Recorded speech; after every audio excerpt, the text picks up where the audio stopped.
আসসালামু আলাইকুম ভিউয়ার্স, আজ চলে আসলাম বেঙ্গালুরুর সিটি মার্কেট অর্থাৎ কেআর মার্কেটে। এটি হচ্ছে কেআর মার্কেট অর্থাৎ সিটি মার্কেটের জামে মসজিদ। জামে মসজিদে জুম্মার নামাজ আদায় করে এখন যাচ্ছি দরগার দিকে, আপনাদেরকে দেখাবো। তো দরগার দিকে যেতে যেতে আপনাদেরকে সিটি মার্কেটটি একটু দেখাবার জন্য ভিডিও করলাম। তো এটি হচ্ছে ফলের মার্কেট, রমজানের টাইম বিভিন্ন রকমের ফল বিক্রি করছে। এটি হচ্ছে সবজি মার্কেট, আর এই সবজি মার্কেটের পাশেতেই আছে সেই দরগাটি।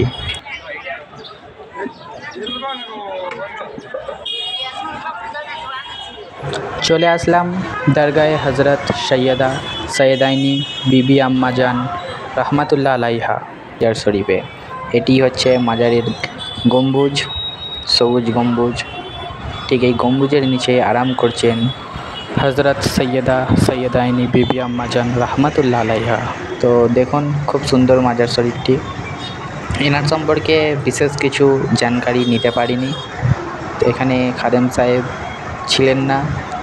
আর পাশেই মসজিদ, চলুন আপনাদেরকে মসজিদের বোর্ডটিও দেখাবো। এটি হচ্ছে দরগা, আর এই দরগার পাশেই মসজিদ দরগা একসাথেই পাশাপাশি আছে। তো জুম্মার নামাজ আদায়ের পরে ছোট করে মিলাদ হচ্ছিল, আমি সেই সময় গেছি, তাই কাউকে পাইনি যে জিজ্ঞাসা করব দরগার সম্পর্কে।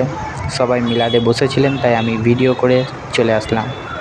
এটি হচ্ছে রোড, ঠিক এই সবজি মার্কেটের পাশে এই দরগাটি রোডের পাশে অবস্থিত। এই যে বোর্ডটি দেখছেন, মসজিদে হজরত সৈয়দাইনি বিবি আম্মা জান রহমাতুল্লাহ আলাইহা, ওনার নামে এটি মসজিদ। ইনি হচ্ছেন আল্লাহর প্রিয় বান্দি হজরত সৈয়দাইনি বিবি আম্মা জান রহমাতুল্লাহ আলাইহা। আল্লাহ তাআলা কোরআন শরীফের সূরা আল আরাফের মধ্যে বলছেন, ইন্না রহমাতাল্লাহি করিবুম মিনাল মুহসিনিন, অর্থাৎ আমার রহমত মুহসিনিন বান্দাদের নিকটবর্তী।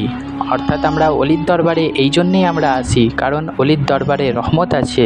আল্লাহ কোরআনের মধ্যে বলছেন যে আমার মুহসিনিন বান্দা, আমার অলিগণেদের কাছে রহমত আছে। আমরা জানি যে হজরত রাবিয়া বসরি রহমাতুল্লাহ আলাইহা, উনি আল্লাহকে ইবাদতের মাধ্যমে সন্তুষ্ট করেছিলেন। এইরকম অসংখ্য আল্লাহর প্রিয় বান্দি আছেন যারা আল্লাহকে সন্তুষ্ট করে নিয়েছেন।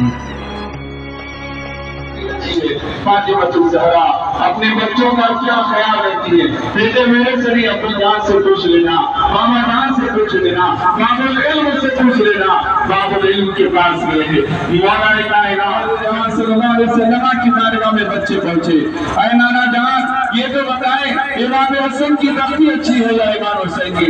आका जहां सल्लल्लाहु अलैहि वसल्लम सोच रहे हैं, अगर इमाम हसन को अच्छा कहा तो इमाम हुसैन को तकलीफ होगी, इमाम हुसैन को अच्छा कहा तो इमाम हसन को तकलीफ होगी।